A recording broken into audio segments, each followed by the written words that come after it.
Hello everyone, welcome to literature lovers with AKS Rajveer. साथियों, आज की क्लास में हम लोग पढ़ने वाले हैं, बड़ा इंटरेस्टिंग टॉपिक है ये। कल वाली क्लास में मैंने आपको सटायर पढ़ाया था एंड गाइस आज पढ़ेंगे हम लोग आयरनी के बारे में।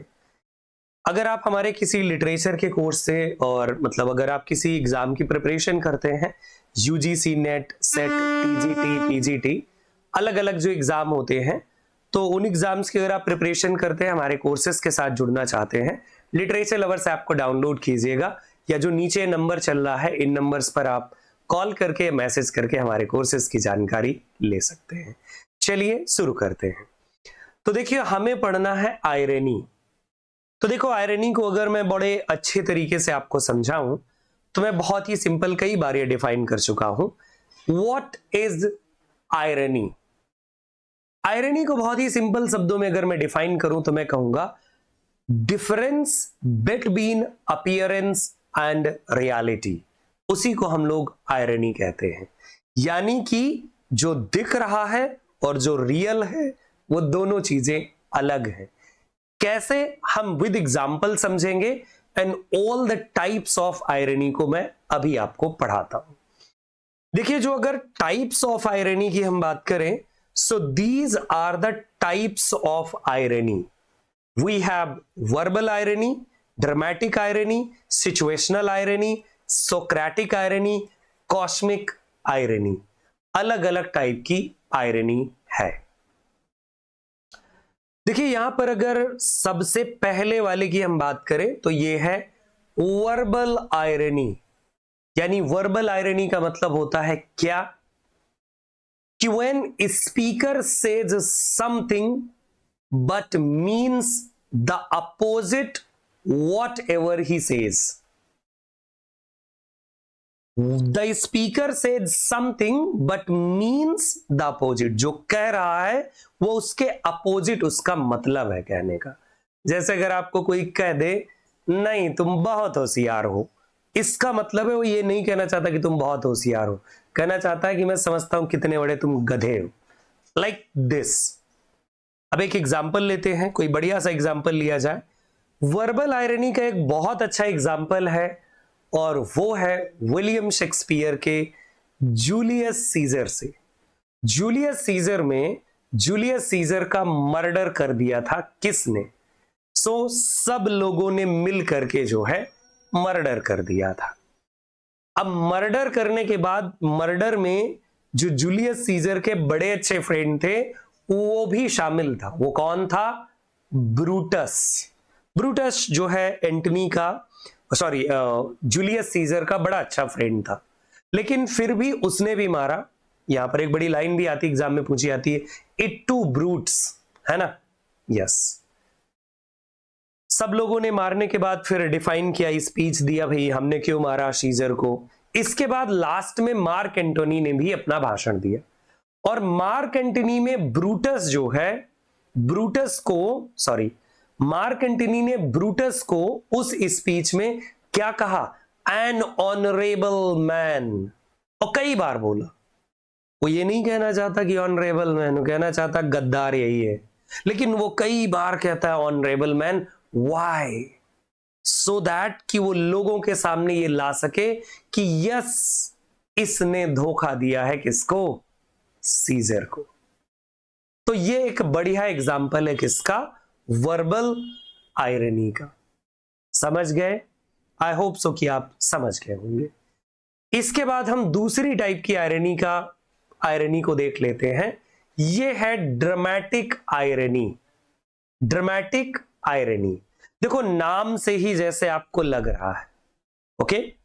ड्रामेटिक आयरनी आपको ड्रामाज में नजर आती है, प्लेज में नजर आती है, इसे आप मूवीज में भी देख सकते हैं। अब ये क्या है?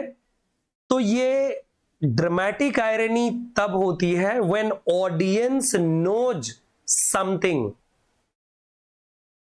But the character on the stage वो नहीं जानता। Character do not, audience knows something but character do not. ऐसी सिचुएशन में ड्रामेटिक आयरनी। कई बार हमें नहीं लगता हम बता दें हीरो को कि वहां कोई छिपा बैठा, हमें पता होता है कि वहां कोई छिपा बैठा है बंदूक लिए, जो उसमें कैरेक्टर है उसको थोड़ी ना पता होता है, पता होता है नहीं। एग्जाम्पल ले लीजिए, जैसे मैकबेथ का एग्जाम्पल लीजिए शेक्सपियर के। मैकबेथ में जब किंग डंकन वहां पर पहुंचते हैं कासल में, मैकबेथ के कासल में पहुंचने से पहले वो एक बर्ड के नेस्ट को देखते हैं और कहते हैं what a pleasant place it is. Audience जानते हैं कि मैकबेथ और लेडी मैकबेथ ने प्लान कर रखा है, बेटा काम तमाम कर देंगे, है ना। ऑडियंस जानती लेकिन वो नहीं जानता। ऐसा ही दूसरा एग्जांपल आप ले सकते हैं, there is a play named Oedipus Rex and Oedipus Rex is a play by whom? So Oedipus Rex is a well known play by Sophocles। सोफोक्लीज के इडिपस रेक्स में भी आपको ऐसी ही आयरनी देखने को मिलती है। अब आप कहोगे कैसे? तो इडिपस रेक्स में देखिए हम लोग जानते हैं क्या, हम लोग ये बड़े अच्छे से जानते हैं कि इडिपस ने क्या किया है, अननोविंगली मर्डर किया है अपने ही फादर का, लेकिन उसके सारे लोग तो नहीं जानते ना। This is known as dramatic irony. By the way, जो मैंने पहला एग्जांपल दिया जिसमें किंग डंकन की स्पीच वाली बात मैंने कही, तो अगर उसी के प्लेस की बात करें तो उसमें आयरनी थोड़ी चेंज हो जाती है। आइए मैं आपको आगे समझा देता हूं। आगे की जो थर्ड आयरनी है ये है आपकी सिचुएशनल आयरनी, मतलब आयरनी इन सिचुएशन। जैसे मैंने आपको बताया ना कि आयरनी इन सिचुएशन कैसे होगी, कि जैसे डंकन पहुंचे वहां पर, कहते हैं प्लेस बढ़िया है, सिचुएशन यानी स्थिति, है ना, स्थिति बढ़िया है क्या। When a situation turns out to be the opposite of what is expected, when a situation turns out to be the opposite of what is expected, ऐसी जगह पर सिचुएशनल आयरनी होती है। तो मैंने किंग डंकन वाली बात कही ना, प्लेस में ही आयरनी है, वो प्लेस डंकन को अच्छा लग रहा है लेकिन है नहीं। और ड्रामेटिक आयरनी, लोग जान रहे थे मर्डर हो जाने वाला, किंग डंकन थोड़ी जानते थे, तो ड्रामेटिक आयरनी हो गया। ठीक है, सो सिचुएशनल आयरनी। इसके अलावा और भी आप कई सारे एग्जाम्पल ले सकते हैं सिचुएशनल आयरनी के। जैसे सिचुएशनल आयरनी का एक सबसे बढ़िया एग्जाम्पल है a fire station Burns down. Fire station, बताओ फायर स्टेशन में कौन सोचता है कि आग लगेगी, वहीं ये सिचुएशनल आयरनी कहलाती है। इसके बाद हमारे पास है सोक्रेटिक आयरनी। सोक्रेटिक आयरनी क्या होती है समझ लीजिए।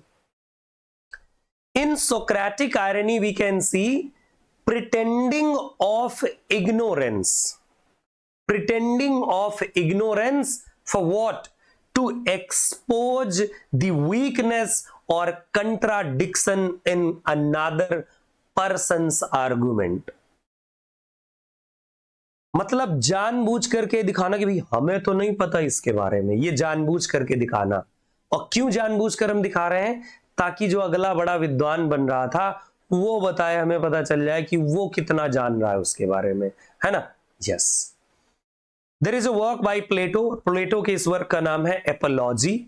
और एपोलॉजी में क्योंकि डायलॉग फॉर्मेट में ही जो है प्लेटो ने तमाम सारी चीजों को कलेक्ट किया है, सो उस वर्क में अगर आप देखें तो उस वर्क में हमें एक चीज नजर आती है, और वो क्या है कि यहां पर जो सोक्रेटिस है यानी सुकरात अपने आप को ऐसे प्रिटेंड करते हैं कि जैसे वो कुछ भी नहीं जानते। क्यों?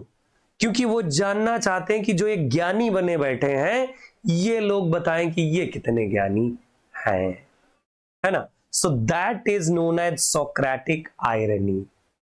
ठीक, यस, आपको आता हो, आपको ज्ञान हो, और आप क्या करें, आपके ज्ञान होते हुए आप ये बताने की कोशिश करें कि जैसे आप एक अज्ञानी है ना, ये जानने के लिए कि सामने वाला भला क्या कहता है। सो दैट इज सोक्रेटिक आयरनी। और लास्ट है कॉस्मिक आयरनी। कॉस्मिक आयरनी क्या है? कॉस्मिक आयरनी, देखिए कॉस्मिक आयरनी को हम आयरनी ऑफ फेट कह दें अगर, तो कोई दिक्कत नहीं है। आयरनी ऑफ फेट, अरे भाई साहब जब समझ लीजिए किस्मत, है ना। यस, व्हेन फेट जिसे कहेंगे किस्मत, यूनिवर्स और डेटी जब हमें लगे कि हमारी किस्मत, या फिर ब्रह्मांड, या फिर कहें कि जो भगवान है वो क्या कर रहा हो, जैसे हमारे सारे एफर्ट्स पर वो मौकरी कर रहा हो, हमारी सारी एस्पिरेशन पर मौकरी कर रहा हो, ऐसा लगे। यस, है ना। यस, सो उसे बोलते हैं कॉस्मिक आयरनी। टाइटैनिक जानते हैं, टाइटैनिक के बारे में कहा जाता था भाई साहब बहुत मजबूत है, अनसिंकेबल है, अनसिंकेबल है, बहुत स्ट्रांग है। भगवान कहे देखो बना लो जितना भी स्ट्रांग बनाना, हम तो अपना काम करके रहेंगे।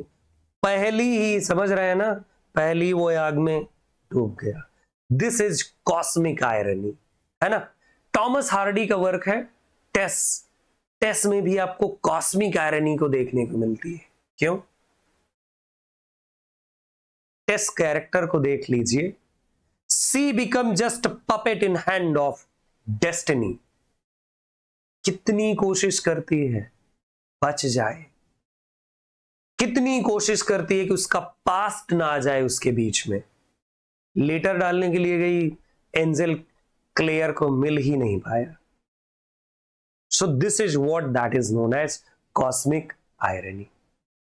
और अगर आपने मुझे इतनी देर तक बर्दाश्त किया है, आयरनी के बारे में मैंने जब सब कुछ बोल ही दिया, I have tried my level best कि मैं आपको समझा पाऊं।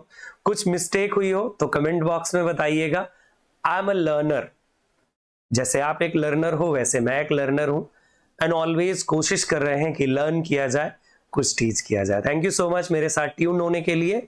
बाकी अगर कोई कोर्स से जुड़ना हो, लिटरेचर लवर्स ऐप है, कोई क्वेरी हो तो कमेंट बॉक्स में आप जरूर लिखिएगा, मैं देखूंगा आपके कमेंट्स और आपसे बातचीत करूंगा। Thank you so much, subscribe करके जाइएगा। जय हिंद, जय भारत।